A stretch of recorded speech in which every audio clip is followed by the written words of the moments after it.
Hello बच्चों, welcome to our YouTube channel. मैं Ankit comber आपका एक बार आपके अपने यूट्यूब चैनल पर स्वागत करता हूं।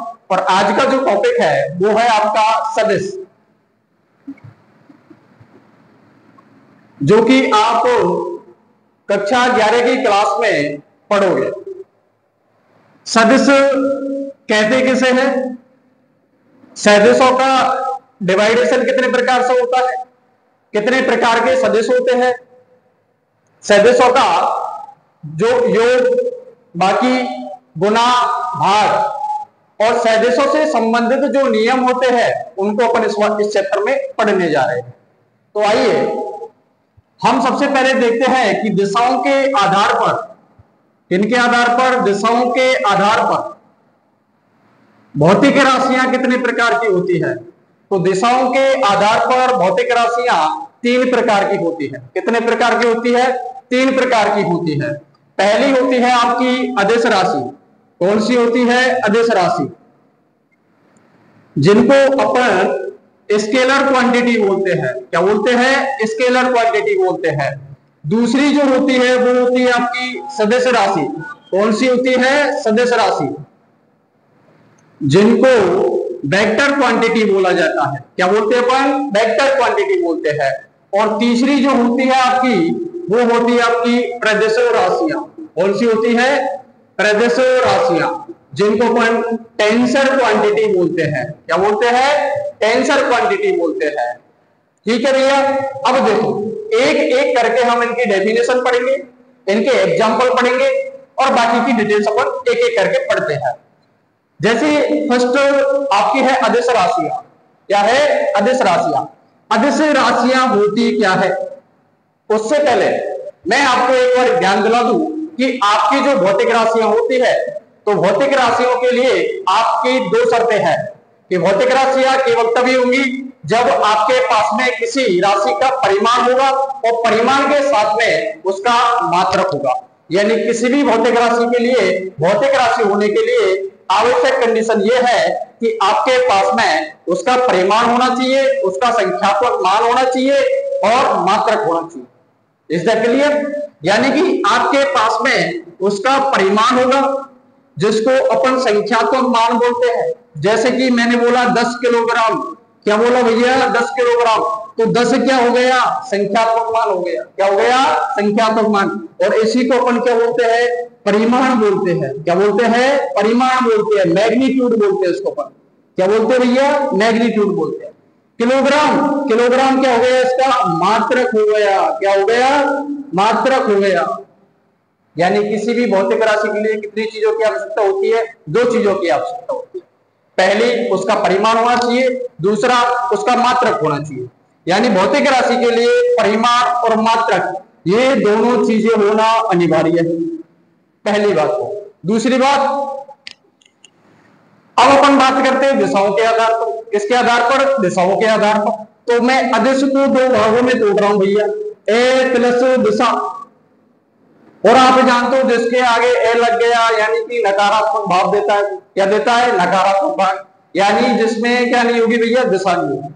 क्या नहीं होगी? दिशा। इसका मतलब केवल और केवल क्या होगा बताओ? परिमाण होगा और मात्रक होगा। क्या होगा? परिमाण और मात्रक। यानी वे भौतिक राशियां जिन्हें व्यक्त करने के लिए केवल परिमाण और मात्रक, केवल ये होंगे दो, केवल परिमाण और मात्रक की आवश्यकता हो, दिशा की आवश्यकता नहीं हो, उन्हें अपन क्या बोलेंगे भैया? अदिश राशि। क्या बोलेंगे? अदिश राशि। फॉर एग्जाम्पल, जैसे कि आपका द्रव्यमान, जिसको अपन क्या बोलते हैं? मास बोलते हैं। द्रव्यमान, द्रव्यमान दिशा पे डिपेंड नहीं करता है। किस पे डिपेंड करता है? केवल परिमाण और उसकी क्या होनी चाहिए भैया? यूनिट होनी चाहिए। आपने सुना है कभी ऐसा कि भैया एक्स दिशा में जा रहा हूं या नॉर्थ डायरेक्शन में जा रहा हूं तो आपका द्रव्यमान 60 किलोग्राम है? कितने किलोग्राम है? 60 किलोग्राम। और जैसे ही आपने डायरेक्शन चेंज की तो आपका 50 रह गया। ऐसे थोड़ी होता है। तो दिशा पे डिपेंड ही नहीं कर रहा। इसका मतलब जो दिशा पे डिपेंड ही नहीं करना है वो कैसी राशि होगी तुम्हारी? अदिश राशि होगी। कैसी होगी? अदिश राशि होगी। और देखो भैया तुम्हारी लंबाई, लंबाई बोलते हैं। क्या बोलते हैं? लंबाई। लंबाई को अपन क्या बोल सकते हैं बताओ? दूरी बोल सकते हैं, डिस्टेंस। अच्छा, और समय और चाल और बताओ भैया, और देखो आप, कार्य, ऊर्जा, शक्ति, ये सब कैसी राशियां भैया? तुम्हारी अदिश राशियां। कैसी राशियां? ये अदिश राशि। तो अदिश राशियों की परिभाषा क्या हो गई? वे भौतिक राशियां जिन्हें व्यक्त करने के लिए केवल परिमाण और मात्रक की आवश्यकता हो, दिशा की आवश्यकता नहीं, उन्हें अपन क्या बोलेंगे? अदिश। इस दैट के लिए अरे बोलो भैया, कोई दिक्कत है क्या? चलो फिर आगे बढ़ो। अब बात करते हैं अपन सदिश राशियों की। इसकी बात करते हैं सदिश राशियों की। तो वापस से इसको जैसे अपन ने अदिश राशियों को तोड़ा है ए प्लस दिशा में, वैसे की वैसे इसको तोड़ दो।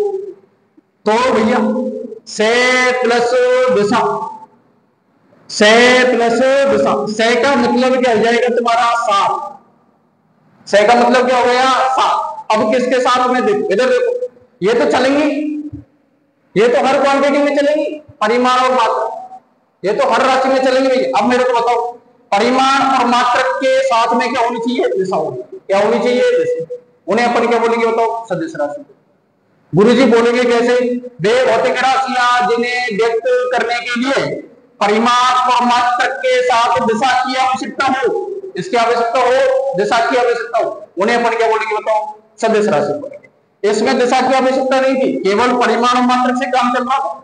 इधर किसकी आवश्यकता पड़ेगी तुमको? दिशा की आवश्यकता पड़ेगी, उन्हें पर क्या बोलेंगे बताओ? सदिश राशि बोलेंगे। इसमें एक और अनिवार्य कंडीशन है, एक और कंडीशन है, जैसे कि अपन की विद्युत धारा होती है। कौन सी होती है? विद्युत धारा।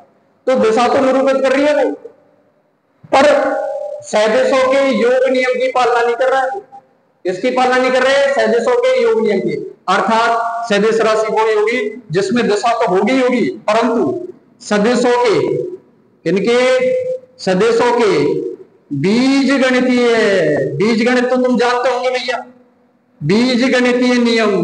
बीज गणितीय नियम क्या होते हैं बताओ? बीज गणित में तुम पढ़ते हो जोड़, बाकी, गुणा, भाग, इन नियमों की पालना होनी चाहिए भैया। उन्हें अपन क्या बोलेंगे बताओ? सदिश राशि। क्या बोलेंगे? सदिश राशि बोलेंगे। एग्जाम्पल की बात करूं मैं, एग्जाम्पल देखो भैया, विस्थापन। एग्जाम्पल क्या हो गया तुम्हारा? विस्थापन। एक और बात ध्यान दो फटाफट, इधर देखो फटाफट, जाना नहीं कहीं पे, इधर देखो। इधर दूरी तो कैसी राशि होती है तुम्हारी? अदिश राशि होती है। और आपका जो विस्थापन होता है वो कैसी राशि होती है तुम्हारी? सदिश राशि होती है। तो दूरी और विस्थापन में बेसिक अंतर क्या हो गया कि दूरी तो आपकी अदिश राशि होगी और विस्थापन आपकी सदिश राशि होगी। Is that clear? ठीक है। विस्थापन हो गया तुम्हारा वेग, त्वरण, बल, संवेग, ये सब कैसी राशि है भैया? तुम्हारी सदिश राशियां। अच्छा, और देखो एक और चीज और, जैसे दूरी अदिश राशि होती है और विस्थापन कैसी राशि होती है? सदिश राशि होती है, वैसे ही चाल तो कैसी राशि बताओ? अदिश राशि। और वेग कैसी राशि बताओ? सदिश। चाल किसे कहते हैं अपन? समय के सापेक्ष दूरी में परिवर्तन को, समय के सापेक्ष दूरी में परिवर्तन को। तो दूरी में परिवर्तन किसके सापेक्ष? समय के सापेक्ष, उसको अपन क्या बोलेंगे बताओ? चाल। तो दूरी अदिश, समय अदिश, क्या आएगी बताओ? चाल भी कैसी रहेगी तुम्हारी? अदिश। इधर देखो भैया वेग, वेग देखो, वेग होता है विस्थापन में परिवर्तन की दर, और दर जहां पे आ जाए समय का भाग दे दो, दर जहां पे मिल जाए समय का भाग दे दो बिना देखे। अब देखो भैया विस्थापन में किसका भाग दे रहे हो? समय का। विस्थापन कैसी राशि तुम्हारी? सदिश। तो विस्थापन और वेग, वेग भी कैसी जाएगी तुम्हारी? सदिश। Is that clear? कोई दिक्कत? आगे आते हैं प्रदिश राशियां। देखो ये दो प्रकार की तो आपको सब जगह मिल जाएगी, ये अपन थोड़ा एक्स्ट्रा पढ़ रहे हैं। प्रदिश राशियां। अब प्रदिश राशियां क्या होती है? प्रदिश राशियों की कोई फिक्स दिशा नहीं होती भैया, फिक्स दिशा है ही नहीं, किधर भी मूव कर सकती है, किसी भी डायरेक्शन में जा सकती है। अर्थात ऐसी भौतिक राशियां, ऐसी भौतिक राशियां जिनकी कोई निश्चित दिशा नहीं होती है। Is that clear? वो कैसी राशि होंगी तुम्हारी? प्रदिश राशि होंगी। अगर निश्चित दिशा नहीं है, इसका मतलब देखो इधर देखो, इधर छोटे से डायग्राम से देख लो। अरे छोटे से डायग्राम से, ये एक्स डायरेक्शन, ये बाई और ये जेड, ये तुम्हारा हो गया मूल बिंदु ओ। अब मैं तुमसे पूछ रहा हूं भैया, एक्स दिशा में जाओगे तो मान के चलो इसका जो परिमाण है वो कितना भैया, 10 इकाई है। कितना है? 10 इकाई। पहली बात, अपन बोल रहे हैं कोई दिशा फिक्स नहीं है, एक्स की जगह बाई की ओर चला गया तो जी बाई की ओर चला गया तो मान के चलो इसका परिमाण कितना हो गया बताओ, 15 इकाई हो गया भैया। कितना इकाई हो गया? 15 इकाई। गुरुजी जेड डायरेक्शन में चला गया तो जेड डायरेक्शन में चला गया सर, जेड में मान के चलो कितना रह गया, ये 8 इकाई रह गया भैया। कितना रह गया? 8 इकाई रह गया। बात आई समझ में? तो देखो भैया, अलग अलग दिशाओं में, इधर गए तो 10 था, इधर गए तो 15 हो गया, इधर गए तो कितना हो गया? 8। यानी अलग अलग दिशाओं में जाने पर आपका परिमाण भी कैसा प्राप्त हो रहा है? अलग अलग प्राप्त हो रहा है। तो वे भौतिक राशियां जिनकी कोई निश्चित दिशा नहीं होती है, कैसी दिशा नहीं होती है? निश्चित दिशा नहीं होती है, और अलग अलग दिशाओं में जाने पर परिमाण भी कैसा मिले? अलग अलग मिले, उन्हें अपन क्या बोलते हैं बताओ? अदिश राशि को। ठीक, तो एक बार वापस से देखो भैया, अदिश राशियां वे भौतिक राशियां जिनमें केवल और केवल परिमाण और मात्रक होता है, दिशा की आवश्यकता नहीं होती, उन्हें अपन क्या बोलेंगे? अदिश राशि। सदिश राशि परिमाण और मात्रक के साथ में क्या होगी? तुम्हारी दिशा। और सदिशों के बीजगणितीय नियम, इनका भी क्या होना चाहिए? पालन होना चाहिए, उन्हें अपन क्या बोलेंगे बताओ? सदिश राशि बोलेंगे।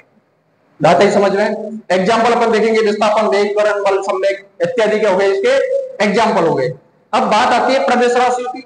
इनकी कोई निश्चित दिशा नहीं होती, अलग अलग दिशाओं में जाने पर परिमाण भी कैसा प्राप्त हो रहा है? हमको अलग अलग प्राप्त हो रहा है।